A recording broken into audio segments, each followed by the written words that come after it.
है, जिसका खाया उसी। हमारा 85 साल को घर है। अब देखिए मकान टूट रहा हमारा।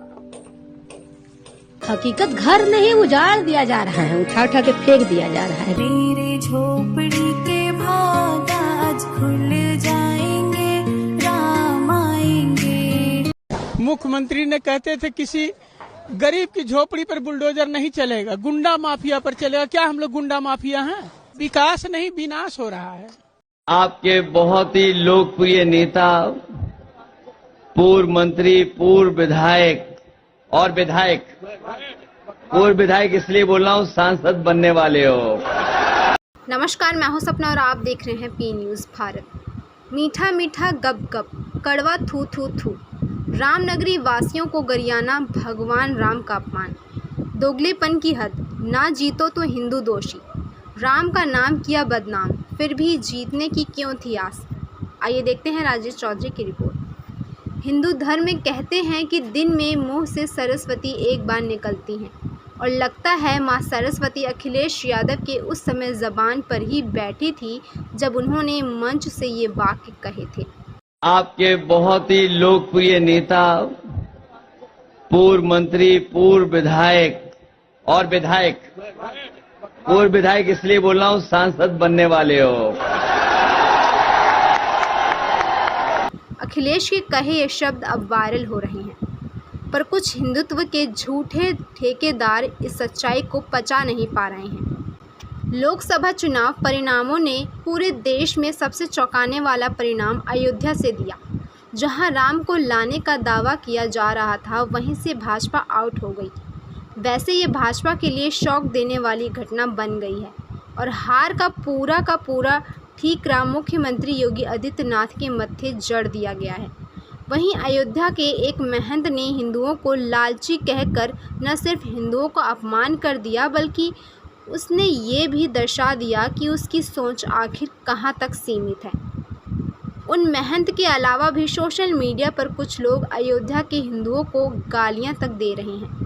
ऐसा लगता है कि अयोध्या में भाजपा की हार से कुछ लोग बौखला गए हैं, जबकि सच्चाई ये है कि जो प्रत्याशी जीता वो हिंदू, और जिन मतदाताओं ने जिताया उनमें भी ज़्यादा संख्या हिंदुओं की।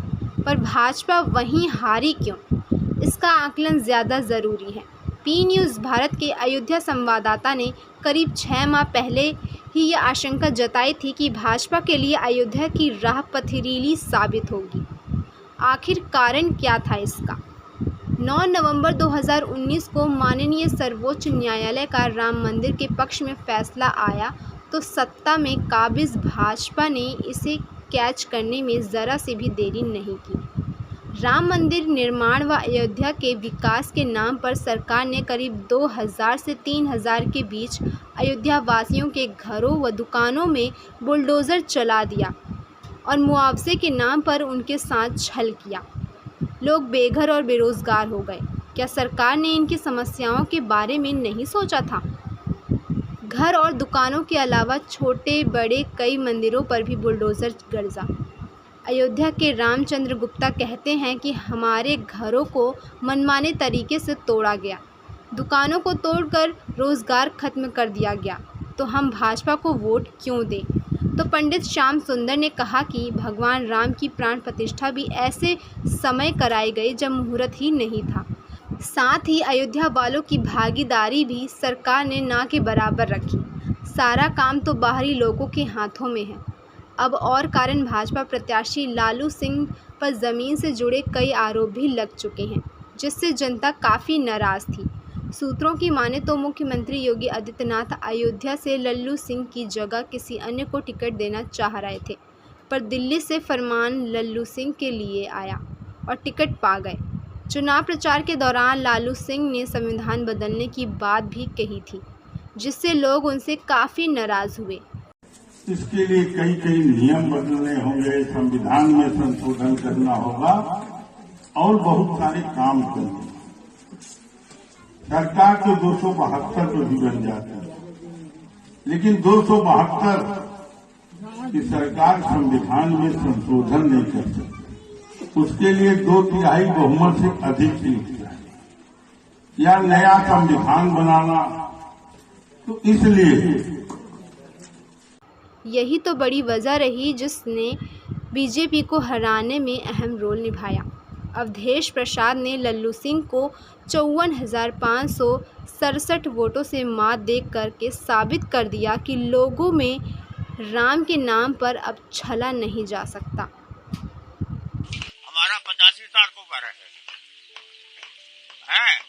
अब देखिए मकान टूट रहा हमारा। मंदिर खाली मने दर्शन करने लिए इतना जनता के लिए नहीं बनवाए हैं कि इन सबको टिकाएंगे। और हम लोग कहाँ चले जाएंगे? जब बाहर मने टिका दो, यहाँ लोग कहाँ चले जाएं? दुकान टूट गए अयोध्या के अंदर में, जो कि उनके बच्चे रहते थे, उनके परिवार भी रहते थे, और वो अयोध्या छिन्न भिन्न हो गया।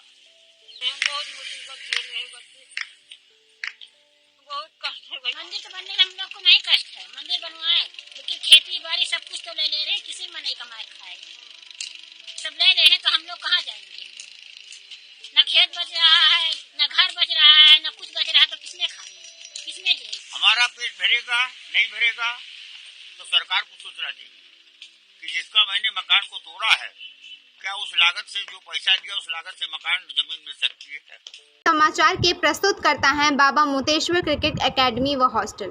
क्रिकेट प्रशिक्षण के लिए शीघ्र प्रवेश लें। प्रवेश हेतु संपर्क करें मोबाइल नंबर 8765432343।